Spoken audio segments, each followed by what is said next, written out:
School ने तुम्हें ये नहीं सिखाया, इसीलिए तुम महंगाई से हार जाते हो। अगर बंदरों के पास सिर्फ एक केला तो केला दुर्लभ, केला कीमती। लेकिन अगर बंदर ज्यादा केले उगाने लगे तो केला आम। अब केला इतना कीमती नहीं। डिमांड पुल इन्फ्लेशन, अगर बंदर ज्यादा केले मांगे लेकिन केला किसान उतने ही केले उगाए तो केला और दुर्लभ हो जाता है, तो कीमत बढ़ जाती है। कॉस्ट पुश इन्फ्लेशन, अगर केले की मांग बराबर है लेकिन किसान के पास बेचने के लिए केले कम है तो भी कीमत बढ़ेगी, क्योंकि अब केला और भी दुर्लभ। प्रोडक्शन कॉस्ट इन्फ्लेशन, बंदर केला खरीदता है, बंदर केला खाता है, जिंदगी मस्त है।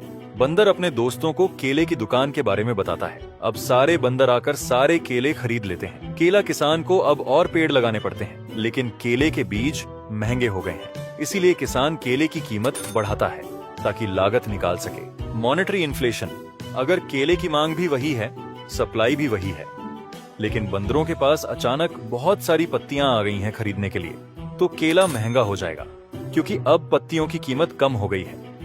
हाइपर इन्फ्लेशन, केले की कीमत बढ़ती जाती है, तो बंदर सरकार सोचती है और पत्तियां बनाओ।